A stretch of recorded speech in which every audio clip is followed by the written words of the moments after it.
semuanya, perkenalkan saya Makfira Elpano. Kali ini saya akan membawa kalian dalam sebuah perjalanan menarik untuk mengenal kota Gorontalo yang berfokus pada ruang lingkup IPS dan ruang lingkup geografi. Yuk simak hingga akhir, sehingga kalian menemukan keunikan Gorontalo yang mungkin belum kalian ketahui. Dalam ruang lingkup IPS di Gorontalo meliputi 4 aspek. Yang pertama ada aspek sosial, kedua aspek ekonomi, ketiga aspek budaya, dan terakhir ada aspek sejarah. Untuk aspek sosial berhubungan dengan interaksi manusia dalam masyarakat, seperti cara mereka berkomunikasi, bekerja sama, dan membangun hubungan. Hal ini mencakup pola hidup serta struktur sosial masyarakat. Di Gorontalo memiliki keragaman etnis dan tradisi. Gorontalo dihuni oleh berbagai suku seperti suku Gorontalo yang mayoritas Bugis, Polahi, dan Jawa. Suku Bugis di Gorontalo merupakan salah satu kelompok etnis yang bermigrasi ke wilayah ini, terutama pada masa perdagangan di masa lalu. Mereka dikenal sebagai pelaut ulung dan membawa pengaruh budaya, seperti dalam aspek bahasa, makanan, dan adat istiadat. Kehadiran mereka juga memperkaya keragaman budaya Gorontalo. Namun, suku Bugis di Gorontalo tetap menjaga identitas budaya mereka, termasuk pakaian tradisional khas Bugis seperti baju bodo untuk wanita dan lipak sakbe untuk pria, yang kadang terlihat saat acara adat atau perayaan tertentu. Yang kedua, suku Polahi. Suku Polahi merupakan salah satu suku terasing di Indonesia yang tinggal di pedalaman hutan, tepatnya di lereng Gunung Boliohuto, Desa Tamaila Utara, Kecamatan Tolangohula, Kabupaten Gorontalo. Ada tradisi suku Polahi yang tak lazim bagi masyarakat umum, yakni perkawinan saudara. Suku Polahi dikenal sebagai suku yang hidup semi-nomaden, mengandalkan hutan sebagai sumber penghidupan utama. Kehidupan suku Polahi unik karena masih menjaga tradisi leluhur dengan tinggal di daerah terpencil dan menjalani pola hidup sederhana. Yang ketiga ada suku Jawa. Suku Jawa di Gorontalo merupakan kelompok masyarakat yang datang melalui program transmigrasi pada masa penjajahan Belanda dan dilanjutkan pada era kemerdekaan Indonesia. Kehadiran mereka memberikan kontribusi dalam pengembangan sektor pertanian dan keragaman budaya di Gorontalo. Ciri khas suku Jawa di Gorontalo ini meliputi seperti bahasa. Mereka kadang menggunakan bahasa Jawa di lingkungan keluarga, namun banyak yang juga fasih dalam bahasa Gorontalo dan Indonesia. Gorontalo juga memiliki kekayaan tradisi, seperti Molontalo, yaitu upacara adat pembersihan jiwa. Yang kedua, Tumbi Lotohe, yaitu tradisi memasang lampu menjelang Idul Fitri. Dan Momeati, yaitu ritual doa bersama. Molontalo. Adat Molontalo adalah salah satu tradisi yang kaya makna dalam budaya Gorontalo. Dilakukan untuk menyambut kelahiran bayi, terutama ketika usia kehamilan sang ibu memasuki 7 bulan. Upacara ini mencerminkan perpaduan harmonis antara adat istiadat lokal dan nilai-nilai Islam yang menjadi bagian penting dari identitas masyarakat Gorontalo. Sebagai tradisi yang diwariskan secara turun-temurun, Molontalo tidak hanya menjadi simbol kebersamaan, tetapi juga bentuk penghormatan terhadap nilai-nilai spiritual dan budaya. Adat Molontalo juga dikenal dengan sebutan upacara Raba-Raba Puro dalam dialek Melayu Manado. menunjukkan adanya pengaruh lintas budaya yang memperkaya tradisi ini. Ritual ini melibatkan berbagai prosesi, mulai dari doa bersama, pemberian nasihat kepada calon ibu, hingga pemberian beragam hidangan tradisional yang melambangkan harapan akan keberkahan, kesehatan, dan keselamatan bagi sang ibu dan bayi yang akan lahir. Dalam pelaksanaannya, tradisi ini berlaku untuk semua lapisan masyarakat, baik yang berasal dari kalangan berada maupun sederhana, menegaskan bahwa nilai kebersamaan dan spiritualitas dalam adat Molontalo tidak dibatasi oleh status sosial.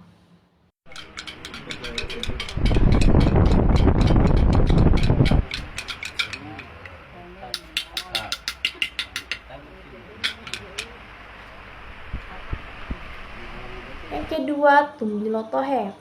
Tumbilotohe merupakan tradisi yang sangat dinanti oleh masyarakat Gorontalo menjelang Hari Raya Idul Fitri. Dalam tradisi ini, rumah-rumah, jalan, dan masjid dihiasi dengan lampu-lampu minyak atau lampu tradisional lainnya yang dinyalakan selama 3 malam terakhir Ramadan. Kata Tumbilotohe sendiri berasal dari bahasa Gorontalo, yang berarti menyalakan lampu. Selain sebagai penghias malam, tradisi ini juga memiliki nilai religius karena dipercaya mencerminkan semangat menyambut malam Lailatul Qadar yang penuh keberkahan. Dengan cahaya lampu yang menerangi malam, suasana penuh syukur dan kebersamaan terasa semakin kental di antara masyarakat.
Yang ketiga, Momeati.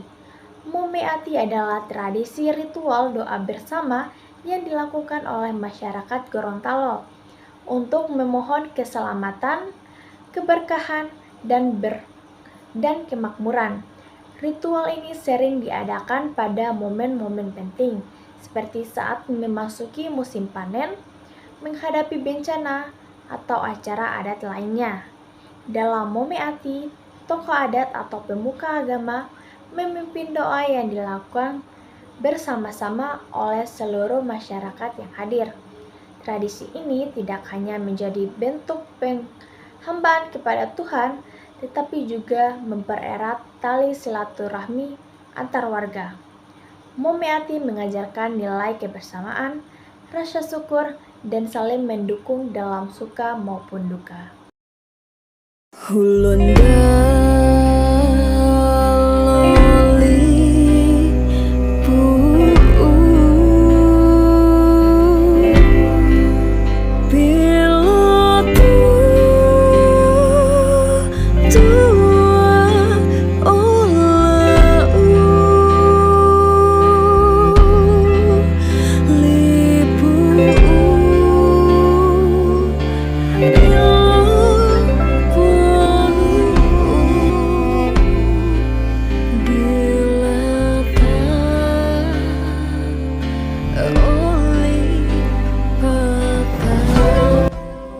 Selanjutnya adalah aspek ekonomi.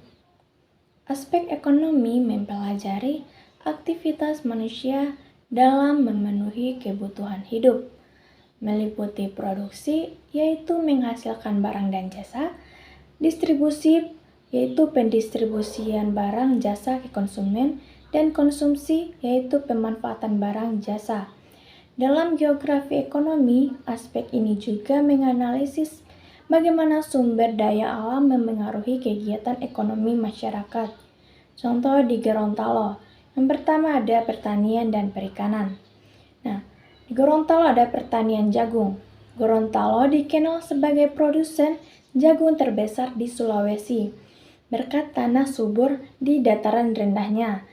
Jagung menjadi komoditas utama yang tidak hanya memenuhi kebutuhan lokal, tetapi juga diekspor ke luar daerah, seperti Jawa dan Kalimantan. Untuk perikanan tradisional meliputi Teluk Tomini, yang merupakan teluk terbesar di Indonesia, menyediakan hasil laut melimpah seperti ikan, tuna, dan cakalang. Perikanan tradisional menggunakan teknologi sederhana, namun tetap menjadi penggerak utama ekonomi masyarakat pesisir. Kemudian ada pariwisata. Nah, Benteng Utanaha. Bangunan bersejarah ini menjadi ikon Gorontalo. Benteng tersebut dibangun menggunakan campuran unik, seperti putih telur burung aleo, yang menunjukkan inovasi leluhur. Wisatawan tertarik oleh nilai sejarah dan pemandangan yang indah dari puncak benteng. Kemudian ada Danau Limboto. Danau ini tidak hanya menjadi destinasi wisata alam, tetapi juga sebagai lokasi festival budaya tahunan, seperti Festival Danau Limboto. Ini berdampak langsung pada peningkatan ekonomi lokal melalui jasa transportasi, penginapan, dan kuliner. Ketiga, ada industri kecil dan kreatif. Nah, untuk makanan khas Gorontalo, kuliner seperti binde biluhuta atau sup jagung dengan ikan dan kelapa parut dan cucur yang kue. Selanjutnya ada industri kecil dan kreatif. Untuk makanan khas, kuliner seperti binde biluhuta atau sup jagung dengan ikan dan kelapa parut dan cucur, itu kue berbahan tepung beras dan gula merah, menjadi daya tarik wisata kuliner. Produk ini juga sering dijual dalam kemasan sebagai oleh-oleh khas Gorontalo. Untuk kerajinan lokal, kerajinan dari bambu dan rotan seperti anyaman tas dan tikar mendukung pendapatan masyarakat. Produk ini sering dipasarkan melalui pameran lokal hingga nasional, yang memberikan nilai tambah bagi ekonomi kreatif.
Ketiga, ada aspek budaya.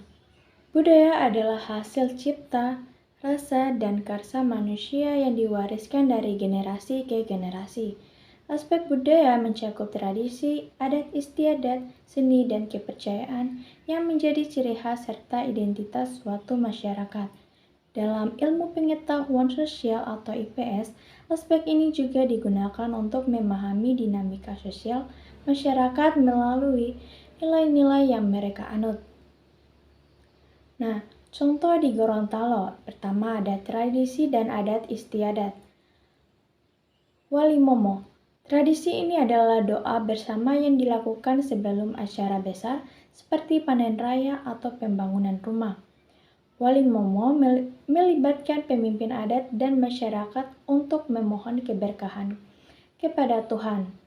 Tradisi ini mencerminkan spiritualis dan kerjasama komunitas dalam budaya Gorontalo. Kemudian ada Mandi Safar Atingola. Ritual ini dilakukan setiap bulan Safar dalam kalender Hijriah sebagai pembersihan spiritual untuk menghindari malapetaka. Biasanya dilakukan di sungai atau pantai dengan doa-doa khusus yang dipimpin oleh tokoh adat. Kemudian ada seni dan musik tradisional. Nah, untuk musik ada polo-palo. Alat musik tradisional ini terbuat dari bambu berbentuk segitiga dan dimainkan dengan cara dipukul menggunakan stik bambu kecil. Polo-palo sering digunakan dalam acara adat dan hiburan masyarakat. Musik ini memiliki nilai filosofi, yaitu mencerminkan kesederhanaan dan harmoni dalam kehidupan. Kemudian ada untuk tari saronde. Tarian ini menjadi bagian penting dalam upacara pernikahan adat Gorontalo. Penari pria dan wanita mengenakan pakaian tradisional sambil menari dengan gerakan dinamis yang melambangkan keharmonisan dan kebahagiaan. Kemudian ada warisan budaya tak benda. Nah, di Gorontalo terdapat tradisi seperti Wali Momo yang telah diakui sebagai warisan budaya tak benda Indonesia, yang menunjukkan pentingnya pelestarian nilai budaya ini. Pengakuan ini mendorong masyarakat Gorontalo untuk terus menjaga warisan leluhur mereka. Yang terakhir ada aspek sejarah. Aspek sejarah mempelajari peristiwa masa lalu yang memberikan pengaruh besar terhadap kehidupan masyarakat dan perkembangan wilayah suatu daerah. Dalam konteks geografi, sejarah membantu memahami proses terbentuknya identitas wilayah serta dampaknya terhadap kondisi sosial, budaya, dan ekonomi saat ini. Nah, contoh di Gorontalo, yang pertama ada peristiwa penting. Deklarasi kemerdekaan lokal pada tanggal 23 Januari 1942 yang dipimpin oleh Pak Nani Wartabone, masyarakat Gorontalo memproklamasikan kemerdekaan dari penjajahan Belanda. Bahkan sebelum proklamasi kemerdekaan Indonesia tahun 1945. Peristiwa ini menjadi simbol keberanian dan semangat patriotisme rakyat Gorontalo. Deklarasi ini juga menciptakan rasa nasionalisme yang kuat di antara masyarakat lokal. Kemudian ada pengaruh perjuangan lokal. Keberhasilan gerakan ini membuktikan bahwa perjuangan masyarakat daerah mampu berkontribusi pada gerakan kemerdekaan nasional. Hal ini juga menginspirasi perjuangan di wilayah lain di Sulawesi. Kedua, ada tokoh berpengaruh. Pak Nani Wartabone sebagai pahlawan nasional, ia memimpin perjuangan melawan penjajah melalui pendekatan diplomasi dan perlawanan fisik. Nama Nani Wartabone kini menjadi simbol keberanian dan kepemimpinan. Diabadikan dalam nama jalan serta monumen di Gorontalo. Kemudian ada Sultan Amai, pemimpin lokal abad ke-15 yang dikenal sebagai tokoh penyebar agama Islam di Gorontalo. Sultan Amai tidak hanya memperkuat struktur pemerintahan lokal berbasis Islam, tetapi juga memperkenalkan nilai-nilai keadilan dan kemanusiaan yang menjadi dasar kehidupan masyarakat. Ketiga, ada monumen dan peninggalan. Monumen Nani Wartabone. Monumen ini dibangun pada tahun 1987 sebagai penghormatan atas perjuangan Nani Wartabone dan rakyat Gorontalo melawan penjajahan Belanda. Monumen ini terletak di pusat kota Gorontalo dan menjadi situs sejarah utama untuk mengenang jasa para pahlawan. Kemudian ada Benteng Otanaha. Itu peninggalan abad ke-16, ini dibangun untuk melindungi masyarakat Gorontalo dari serangan penjajah Portugis. Benteng ini tidak hanya menjadi saksi bisu perjuangan masa lalu, tetapi juga menjadi daya tarik wisata sejarah, menawarkan pemandangan indah Teluk Limboto dari ketinggian. Ruang lingkup geografi terdapat 4 aspek. Yang pertama, geografi generalis, kedua, geografi sosial, ketiga, geografi fisik, dan terakhir, geografi regional. Geografi generalis. Geografi generalis mempelajari unsur-unsur alami bumi seperti topografi, flora, fauna, iklim, dan formasi geologis yang membedakan setiap wilayah. Studi ini membantu memahami karakteristik lingkungan alamiah suatu daerah yang mempengaruhi kehidupan dan aktivitas manusia. Nah, contoh di kota Gorontalo, pertama untuk topografi. Kota Gorontalo berada di dataran rendah dengan ketinggian 0 hingga 500 meter di atas permukaan laut. Wilayah ini memiliki kontur tanah datar yang ideal untuk pemukiman dan pertanian. Namun di sekitarnya terdapat perbukitan karst yang menjulang. Bukit-bukit karst ini berada dekat Teluk Tomini dan menjadi elemen khas geologis yang jarang ditemukan di wilayah lain. Kemudian untuk geologis, batuan karst. Batuan ini terbentuk dari hasil pelarutan batuan kapur oleh air hujan selama ribuan tahun, menciptakan gua-gua alami dan lanskap berbatu yang unik. Formasi karst ini tidak hanya menjadi ciri khas alam tetapi juga menawarkan potensi untuk pariwisata geologi. Kemudian Sungai Bone dan Bolango. Kedua sungai utama ini di Gorontalo bertemu dan membentuk delta besar di Muara yang menjadi area subur untuk pertanian kelapa dan tanaman lain. Delta ini juga berfungsi sebagai ekosistem penting bagi flora dan fauna lokal. Ketiga, ada flora. Tanaman khas seperti kelapa tumbuh subur di sepanjang delta dan wilayah pesisir. Vegetasi ini tidak hanya penting secara ekologis, tetapi juga menjadi sumber mata pencaharian bagi masyarakat melalui produksi kopra dan minyak kelapa. Keempat, ada pengaruh terhadap kehidupan. Topografi dataran rendah mendukung pengembangan pemukiman, pertanian, dan infrastruktur transportasi. Perbukitan karst menjadi sumber air alami melalui gua-gua yang menyimpan cadangan air bersih. Delta sungai mendukung perikanan darat dan keanekaragaman hayati, menciptakan keseimbangan ekosistem di kawasan ini. Kedua, ada geografi sosial. Geografi sosial mempelajari hubungan dan interaksi manusia dengan alam, serta bagaimana hubungan ini membentuk pola sosial, budaya, dan ekonomi suatu wilayah. Di Gorontalo, penduduknya terdiri dari berbagai etnis, seperti suku Gorontalo sebagai mayoritas, serta etnis Bugis, Polahi, dan Jawa yang turut memperkaya keberagaman budaya di wilayah ini. Setiap etnis membawa keunikan tersendiri, baik dalam tradisi, bahasa, maupun cara mereka beradaptasi dengan lingkungan alam. Suku Gorontalo misalnya dikenal dengan adat dan bahasanya, yang menjadi identitas utama daerah ini.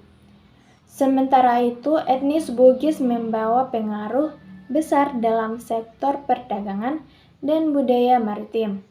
Polahi yang merupakan kelompok masyarakat nomaden menjaga pola hidup tradisional di hutan-hutan, hidup berdampingan secara harmonis dengan alam sekitar. Kehadiran etnis Jawa yang datang melalui program transmigrasi turut memperkenalkan teknik pertanian modern, membantu diversifikasi sektor pertanian di Gorontalo. Keberagaman etnis ini menciptakan budaya yang kaya dan unik, yang terjaga melalui tradisi serta upacara adat. Tradisi seperti Molontalo yang merupakan bentuk gotong royong dalam berbagai aspek kehidupan masyarakat, mencerminkan semangat kebersamaan dan solidaritas yang kuat. Molontalo sering terlihat dalam acara-acara besar seperti pernikahan atau pembangunan rumah, di mana anggota komunitas saling membantu tanpa pamrih. Selain itu, ada pula tradisi Mobangu, yaitu upacara adat untuk menyambut musim panen. Tradisi ini menggabungkan unsur spiritual dan kerjasama masyarakat, menunjukkan rasa syukur atas hasil alam sekaligus memperkuat hubungan sosial antar warga. Interaksi antara manusia dan alam di Gorontalo juga tampak dari bagaimana masyarakat memanfaatkan sumber daya alam dalam kehidupan sehari-hari.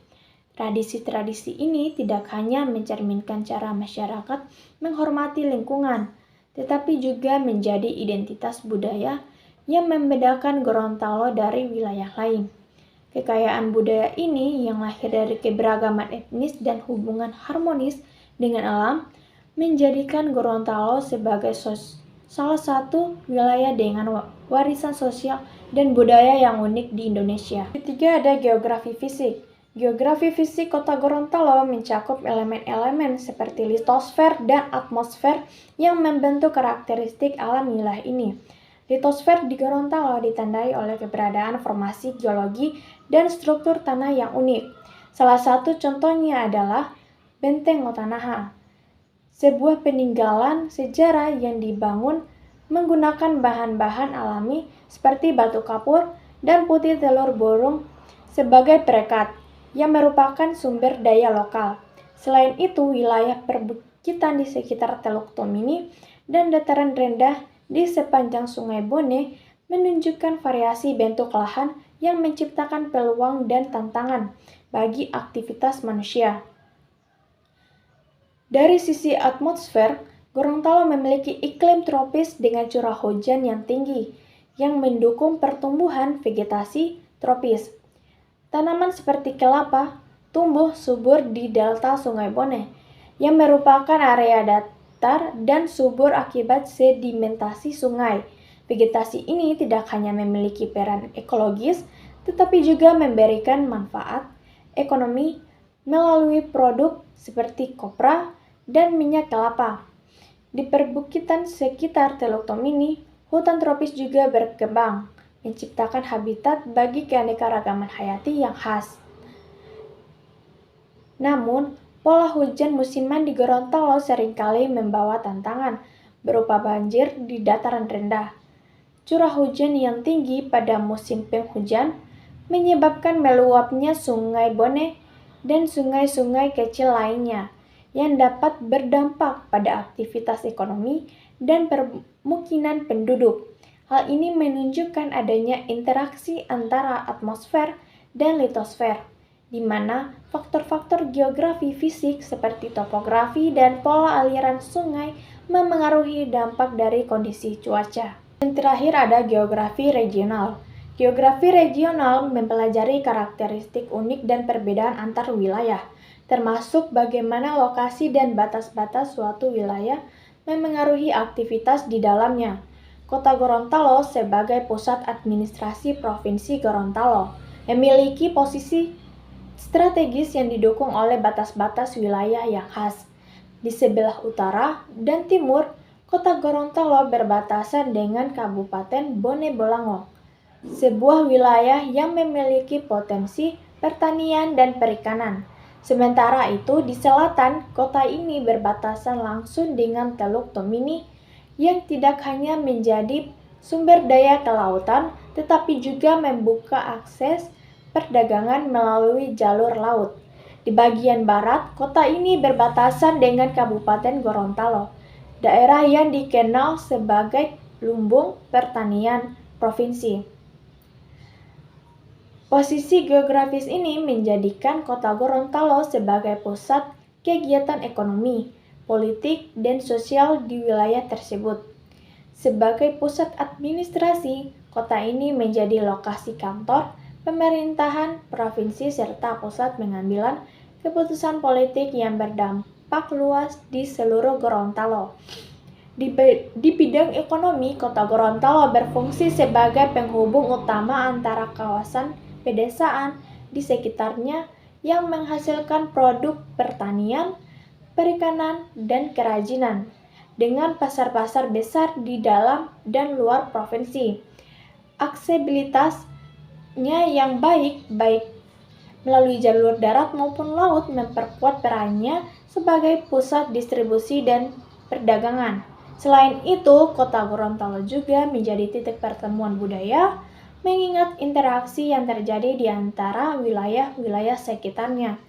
Keberadaan batas-batas wilayah yang berbeda menciptakan keragaman sosial dan budaya yang unik, di mana masyarakat kota Gorontalo kerap berinteraksi dengan penduduk dari daerah tetangga, membawa dinamika sosial yang hidup dan memperkaya identitas kota ini. Hal ini menunjukkan bagaimana geografi regional berkontribusi dalam membentuk fungsi dan peran strategis kota Gorontalo di tingkat provinsi. Sekian presentasi dari saya. Wassalamualaikum warahmatullahi wabarakatuh.